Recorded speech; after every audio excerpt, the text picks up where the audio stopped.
그 지난주 리얼미터와 한국갤럽의 여론조사 결과가 있었는데 그 이후 여러분들이 굉장히 뭐 속이 부글부글 끓었다가 뭐 좋아도 했다가 좀 의구심도 들었다가 참 많은 의견들과 네, 반응들이 있었습니다.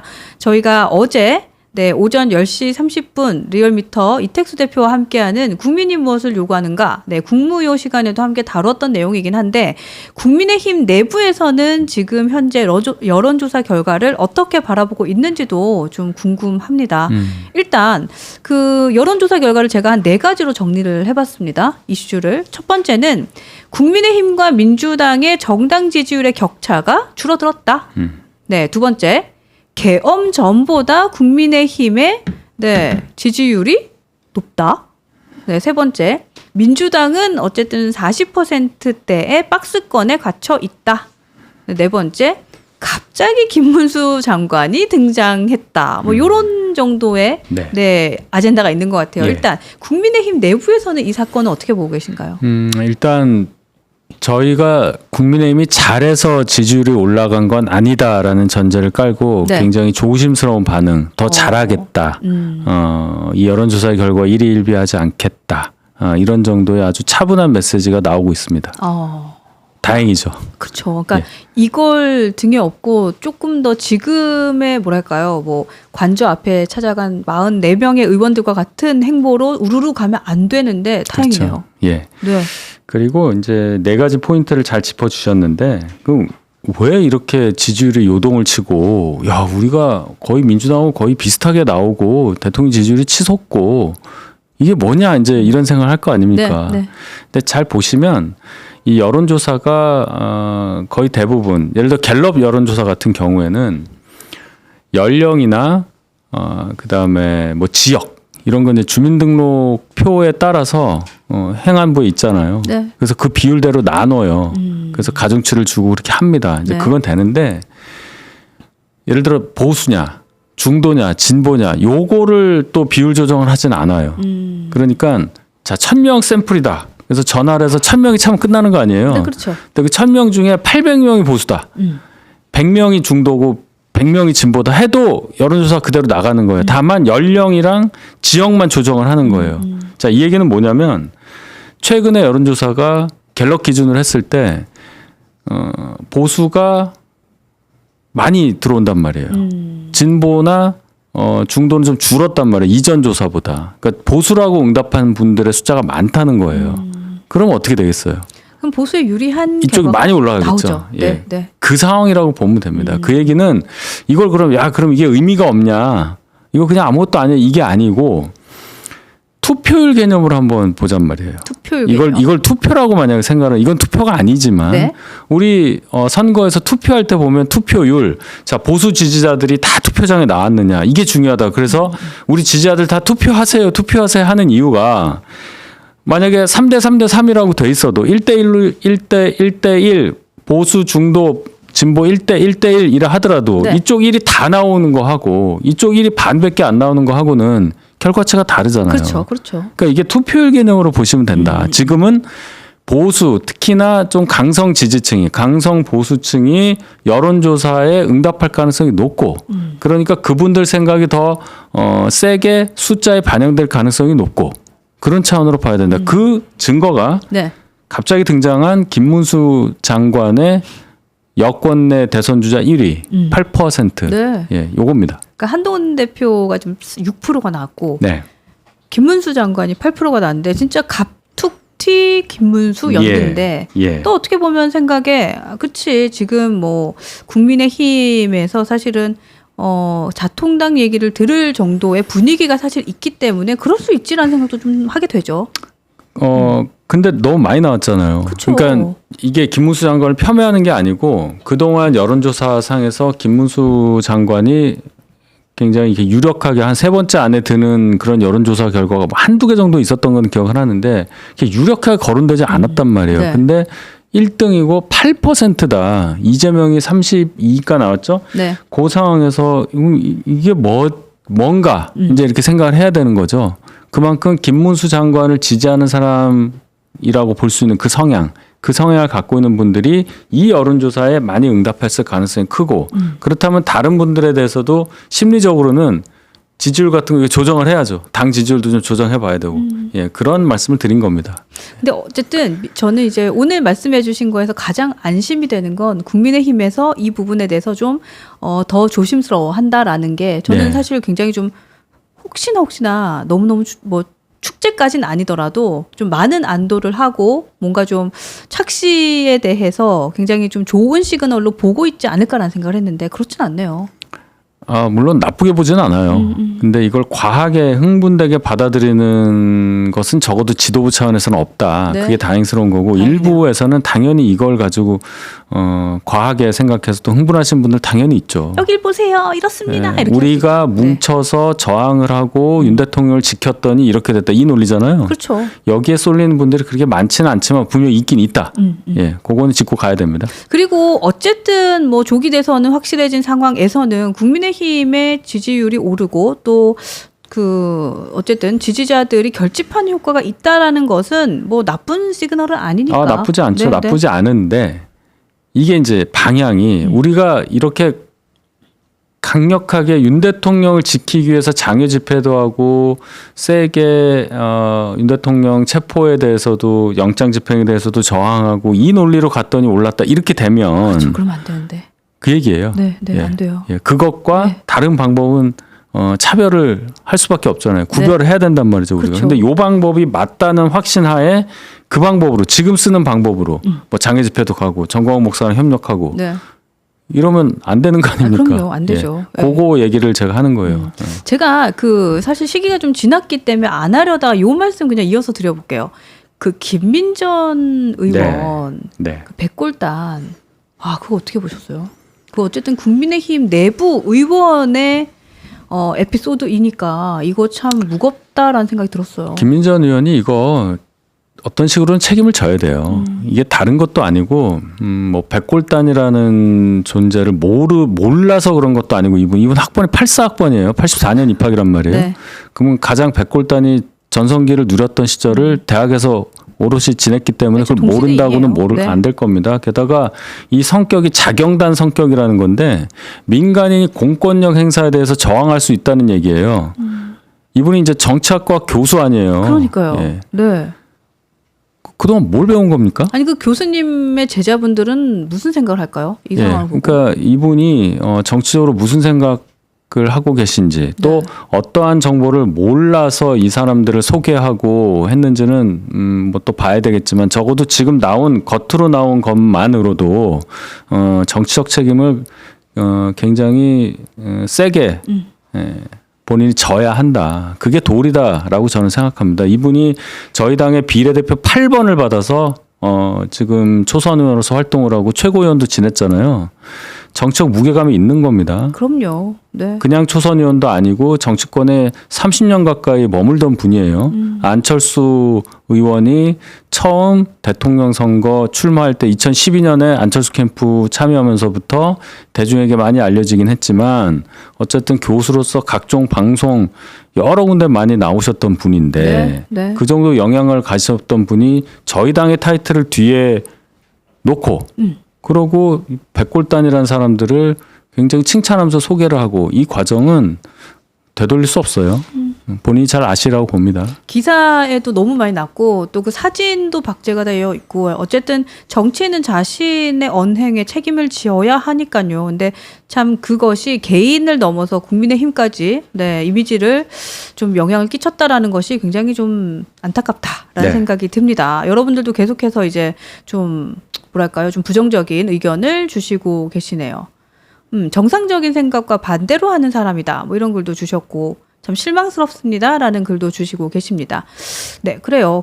어제 국민의힘에서는 또 의원총회가 있었는데요. 어쨌든 당론을 표명하는 결과를 내지 못했고 오늘 중에는 당의 입장을 발표한다고 하더라고요. 그래서 아마도 뭐 당론이 오늘 좀 발표가 될 것 같은데 내용이 들어오는 즉시 여러분들과 함께 공유를 좀 하기로 하고요. 가장 눈에 띄는 이슈는 저는 외환죄에 대한 입장입니다. 대통령의 비상계엄 그리고 외환죄를 포함한 특검 이 부분에 대해서는 우리 윤 전 대변인께서는 어떻게 보시는지 궁금합니다. 일단 전 두 가지를 짚고 싶은데요. 네.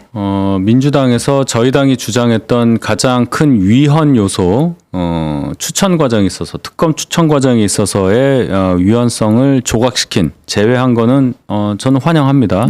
제3자가 하게끔 대법원장이 하게끔 했고 네. 거기에 대해서 야권에서 거부권을 이제 가질 수 있었는데 그걸 뺐잖아요. 네. 그거는 좋은데 첫 번째 도대체 무슨 전략으로 이 수정을 만들었느냐 민주당 원내 지도부가 민주당 원내 지도부 입장에서는 지금 2표 남은 거 아니에요. 네. 재의결할 때 사실상 한 표예요. 기권도 한 표가 있기 때문에 그렇죠. 198.5 정도까지 온 겁니다. 그럼 1.5 정도가 남은 건데 그거 하려면 저희를 조금 더 설득시킬 수 있는 거 더 좋은 걸 줘야 되잖아요. 그래서 거부를 못하게 하는 요소를 만들어야 되는데 하나는 빼고 하나를 넣었는데 이게 더 커요.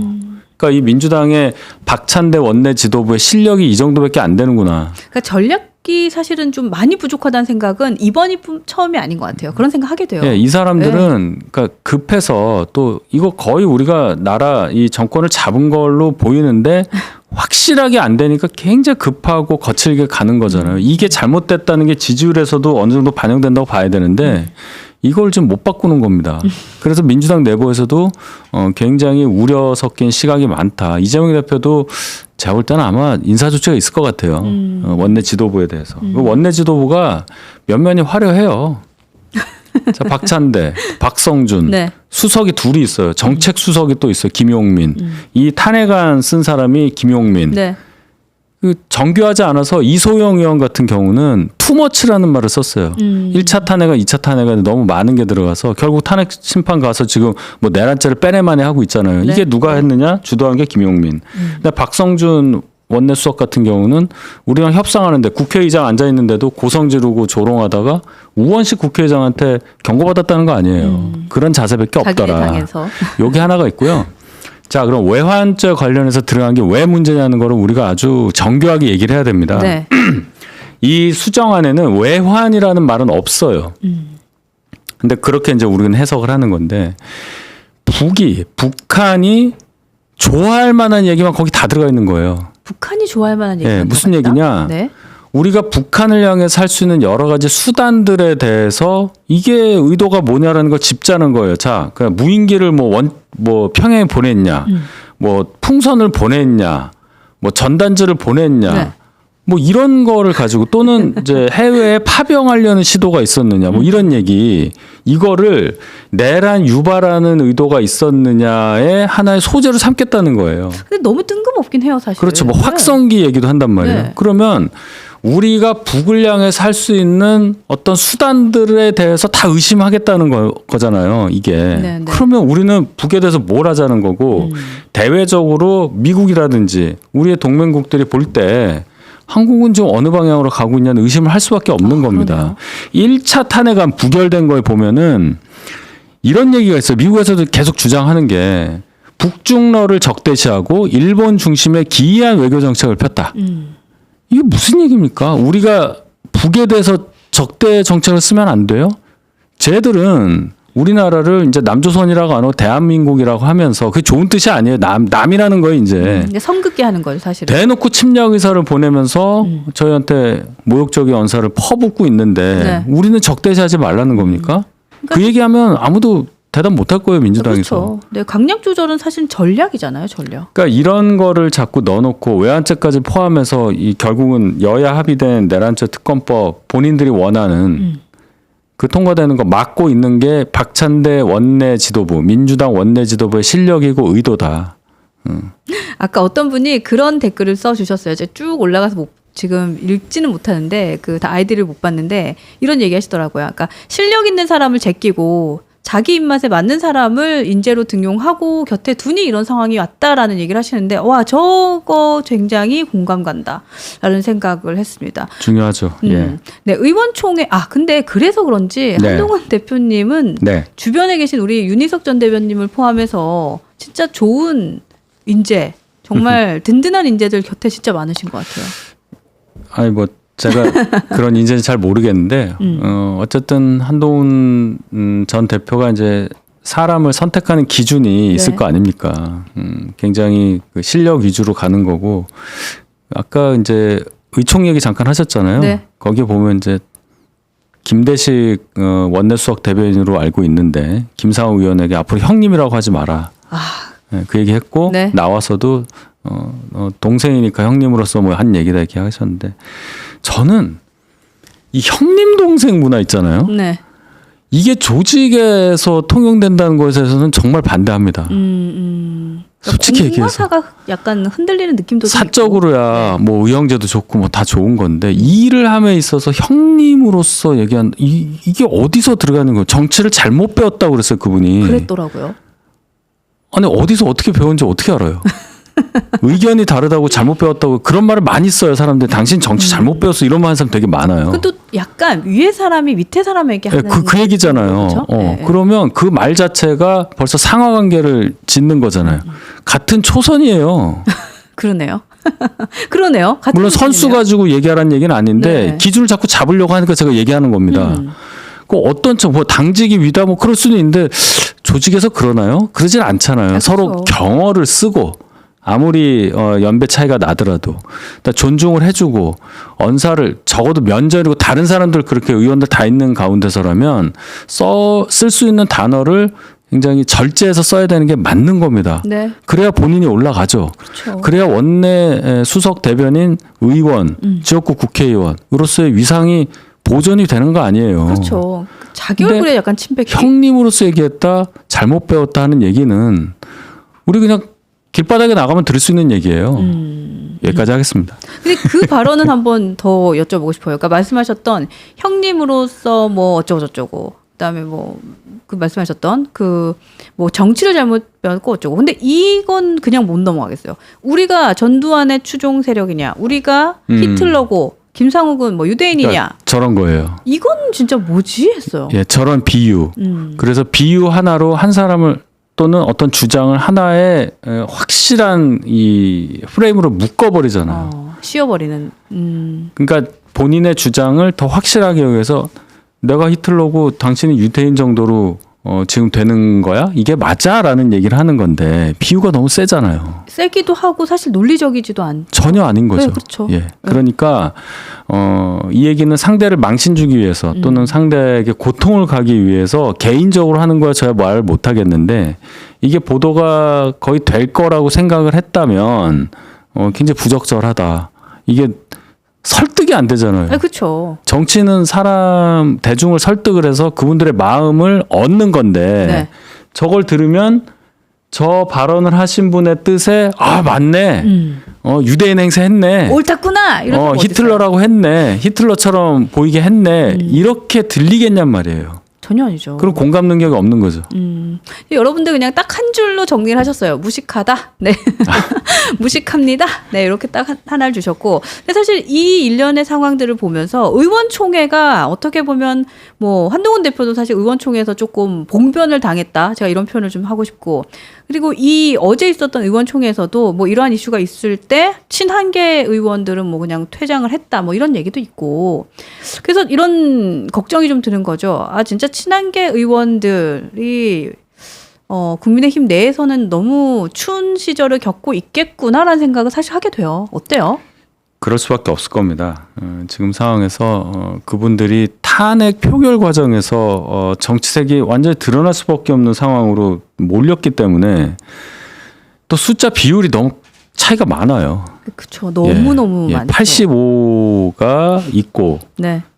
12명이 있고 의사표시 안 한 분이 또 뭐 11명 정도 있고 뭐 이 정도잖아요. 네. 그러니까 의총이면 되게 좁은 장소에 이렇게 다 모여 있는 건데 무슨 말을 하려도 눈치가 보일 거고 뭐라고 추억이 될 것 하면은 같아요. 뭐 야유도 나오고 뭐 발언권도 잘 안 준다고 하니까 그 분위기가 어떻겠느냐 그런 상황을 봐야 되는데 제가 아쉬운 거는 뭐 의견 차이가 있을 수도 있고 비율이 그렇게 나올 수도 있는데 지금 저 분위기까지 가는 그 상황에서 적어도 지도부에서는 영향력 있는 경험 많은 분들이 나서서 네.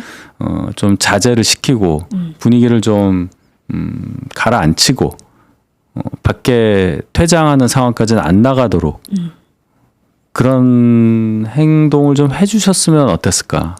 근데 사실은 방치하고 있거나 그냥 방관하고 있는 것도 저는 가해라고 생각해요. 그게 이제 저희가 학폭에 비유해서 많이 얘기를 하는데 네. 이런 일이 있으면 안 되죠. 국회의원한테도 이런다. 원내에서. 네. 동료 의원인데도 의원이 의원을 상대로도 이럴 수 있다면 네.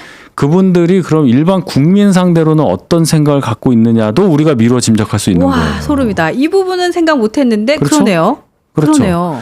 민주당이 어디 선출직 의원한테 그런 얘기 하냐. 민주당 막 호통치는 의원들 있잖아요. 네, 거기 뭐 네. 장관 나오고 뭐 나오고 한 사람 보고 의원한테 이럴 수 있느냐. 여기가 어딘 줄 알고 발언 멈추세요. 막 소리 지르잖아요. 감히 여기서 누구한테 뭐 이렇게 하죠. 내가 의원인데 너 배지 있어 이 얘기잖아요. 네. 그런 우월 의식 저희가 조소합니다. 저 뭐야 쟤? 뭐 이러잖아요. 근데 그것과 뭐가 다르냐? 저는 구별 못 하겠어요. 오. 이 의총에서의 이 상황을 그 상황과 다르게 볼 만한 걸 저한테 한번 알려주십시오. 와, 요거 진짜 포인트네요. 그러니까 친한계 의원에게 무언가 뭐 여러분들 계속 이제 단어를 린치라고 쓰고 계시는데 뭐 린치까지라고는 누구도 이렇게 뭐 확언해서 얘기할 수는 없지만 어쨌든 뭐 이러한 좀 불편함을 겪게 하는 거 이거는 그냥 바로 이렇게 얘기해야겠네요. 국민한테도 이러실 거예요? 국민한테는 더 하시겠네요? 이렇게 얘기하겠네요. 그러니까 유권자를 보는 와. 시각이 간접적으로 드러나는 겁니다. 내가 뺏지니까 뭐 우리가 알아서 하면 돼 이런 생각. 그럼 어떻게 되느냐? 민심을 올바로 받아들일 수 있는 센서가 고장이 난 거잖아요. 센서가 아예 없든지 네. 있었는데 고장이 났든지 둘 중에 하나가 되는 겁니다. 그렇게 되면 반대로 가는 거예요. 그래서 제가 아까 말씀드렸던 것처럼 이분들이 정말 잘못 판단을 해서 네. 지금 이렇게 우리가 뭉치고 밖에 나가서 장외투쟁도 하고 이러니까 지지율이 오르네? 이렇게 가자? 안 돼요. 이렇게 되는 거예요. 그걸 경계하자는 겁니다. 네, 네. 예. 아, 갑자기 또 그 사건 생각났어요. 여러분들도 아시겠지만 저희 그 김종혁 전 최고위원 오늘 오후 4시에 나올 예정인데 그 저번 달이었나요? 이철규 의원께서 그 김종혁 전 최고위원의 어떠한 그 이슈에 대해서 딱 그 이슈를 물었더니 그냥 돌아왔던 답이 그거였어요. 그분 배지 없잖아요. 네, 그 얘기 딱 했었던 기억이 나요. 그래서 그거예요. 네네, 딱 예. 그거네요. 그리고 이제 김종혁 전 최고께서 거기에 이제 화답을 하시기에 저는 배지는 없는데 최고위원입니다. 지도부에 있습니다. 그렇게 얘기하지 마세요라고 얘기를 했던 것도 기억이 납니다. 그래요. 마지막으로 이제 제가 개혁신당 얘기를 좀 하도록 예. 하겠습니다. 어제 보셨어요, 그거? 봤죠. 와, 저는 이게 사실 처음에는 보면서 이게 실화인가? 이거 방송 송출 실수가 있었던 거 아니야? 이거 방송하면 안 되는 내용 방송하고 있는 건가? 이랬어요. 깜짝 놀랐어요. 그러니까 깜짝. 이제 타당이니까 네. 제가 이제 발언하는 걸 좀 절제해서 해야 되겠는데 네. 결론적으로 뭐 여러 얘기를 들어보니 그 당이 이제 생성되는 과정부터 쭉 봐야 되지 않겠어요? 네. 허은하 대표가 된 이후로 한 1년까지는 안 되는데 뭐 적어도 반년 이상은 됐잖아요. 그렇죠. 네. 근데 솔직히 제가 많은 얘기를 들었어요. 그 당 쪽 분들이 원래 저희 당 분이니까 네. 좀 그 친분이 있잖아요. 그래서 얘기를 들어보면 당 대표로서 과도한 의전을 요구하고 그러면서 발생하는 비용, 그다음에 과도한 권력 행사 뭐 이런 게 문제가 많다. 그런 얘기를 많이 들어서 그런가 봤는데 결론은 이준석 의원 등 당의 이제 대다수 분들의 이 논리를 못 이긴다고 봅니다. 허은하 의원이 지금 상황에서는. 그러니까 이거는 어떻게 보면은 저희 당에서 나가신 분들이기 때문에 어떻게 보면 또 원인이 저희한테도 있는 거예요. 국민의힘 내부에서 무슨 얘기를 하는 거냐. 허은하 의원이 정치권에 들어온 게 21대 총선 비례대표로 들어온 겁니다.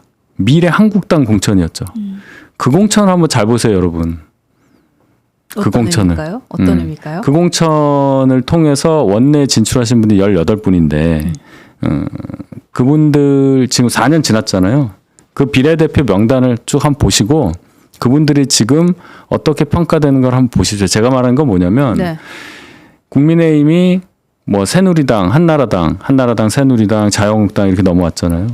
적어도 18대 총선, 한 2008년 총선까지는 굉장히 전국적으로 소선구제를 하더라도 과반이 되고 그래도 전국 주도권을 갖고 있는 정당이었는데 19대 때부터 조금씩 이상해져. 19대 때도 152석을 얻긴 해요. 근데 과대하게 얻어요. 그 제가 좀 옛날 얘기를 해서 그런데 그때 김용민 의원 말고 그 낙검수 4인방의 그 과격한 발언 때문에 네. 콘돌리자 라이스 어쩌고 그래서 갑자기 저희 당이 좀 의석수 나서 152석을 합니다. 근데 그 19대 공천 때부터 공천의 원칙이 살짝씩 흔들려요. 왜 그랬느냐? 12년도 4월에 총선이 있었고 12월에 대선이 있기 때문에 생 공천을 할 수가 없었어요. 자, 그럼 19대. 그 시기가 그렇게 20대 16년도 총선 때는 그야말로 찐박, 친박 간별사 이러면서 당이 뭐 옥새 들고 어쩌고 나오면서 나르샤, 네. 저희가 한석 차로 1당이 안 되면서부터 이제 저희가 기울기 시작한 거 아니에요? 그 국회에서 탄핵을 당했고 그 다음에 이제 21대 총선이 2020년도 미래통합당 황교안 그 공천. 그게 제가 말씀드린 지금 허은하 의원이 들어오게 된 거. 그 다음에 22대 공천 요번. 이것이 누적되니까 지금 당에 소위 말해서 원내에 계신 분들의 이 파워가 맨파워라고 하죠. 뭐 여러 숫자라든지 어떤 능력이라든지 경험치라든지 이런 것이 한 10년 전에 비하면 그때의 우리 당이 아니다. 그걸 보시고 그 관점에서 개혁신당의 상황을 좀 보세요. 제가 더 얘기하면 한 사람 콕 찝는 것 같아가지고. 아니 그때 이제 그런 생각도 들어요. 그러니까 사실 저는 어제 그 개혁신당에서 최고위원회의에서의 그 뭐랄까요, 그 아사리판을 딱 보면서 딱 오버랩됐던 그 모습이 이준석 그 지금 의원. 국민의힘 전 대표로 있었을 때 배현진 의원하고 사실은 예. 어깨치고 뭐 인사하고 뭐 이렇게 좀 지나가고 이랬던 모습이 딱 떠올랐어요. 근데 아니나 다를까 여러분들도 계속해서 이제 저희 댓글을 주시는 게 이준석 의원은 왜 여기저기에서 저렇게 분란 혹은 갈등의 이슈의 중심에 있냐 이런 얘기를 하더라고요. 이 부분에 대해서는 어떻게 보세요? 그러니까 이준석 의원이 다른 정치인에 비해서 최소한 한 15살 정도, 15년 정도는 빨리 정치적 위상을 갖고 오는 과정에서 한국 사회의 어떤 기존 어떤 시각과는 좀 다른 모습을 많이 보였고 또 그 과정에서 본인이 발언하는 데 있어서 좀 과격함이나 이런 게 있었기 때문에 이미지가 그렇게 형성된 측면이 좀 있어요. 그런 것도 있죠. 예. 그런데 어떻게 좋게 보면 이준석 대표가 기존 정치의 틀을 깨기 위해서 노력하는 가운데 나온 어쩔 수 없는 불협화음이다 이렇게 볼 수도 있고 조금 이준석 대표한테 불리하게 본다면 그런 거 다 감안해서 현명하게 더 했어야 되지 않냐는 비판도 충분히 가능합니다. 일단 어제 있었던 개혁신당의 모습은 네. 이준석 대표가 당대표로 있었던 국민의힘 상황하고는 뭐 다르긴 하지만 없는 것보다 있는 게 나쁘죠. 저런 상황이. 그렇죠. 그러니까 이준석 의원이 이제 의원도 됐고 이제 좀만 있으면 대선 출마 자격도 얻잖아요. 더 큰 정치를 할 상황이라면 이게 더 밖으로 퍼지지 않는 전제하에서 이 문제를 해결하는 그런 정치력도 분명히 대중들은 집중해서 보고 있을 거다.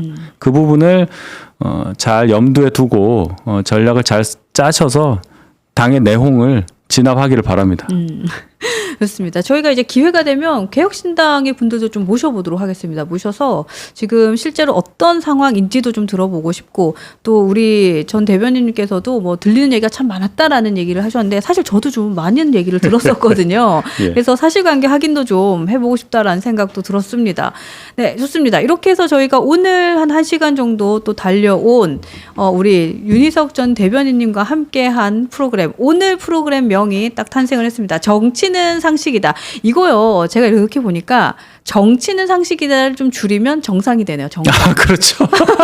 한자는 다를 수 있어도 네. 사실은 어떤 분이 저한테 이제 문자로 뭐 정치와 상식 뭐 이렇게 막 글을 주시더라고요. 네. 이 방송 보시고 네. 그날 지난주에. 그래서 좋다 해서 제가 살짝 변형해서 네. 했는데 반응이 나쁘지 않은 것 같아서 네. 계속 쓰는 걸로. 네, 좋아요. 아, 정상. 그래서 이제 공달 정상 이렇게 하면 끝나는 거야. 공달 정상. 네. 네, 좋습니다. 여러분들 이제 응원해주신 글 제가 조금 읽어드릴게요.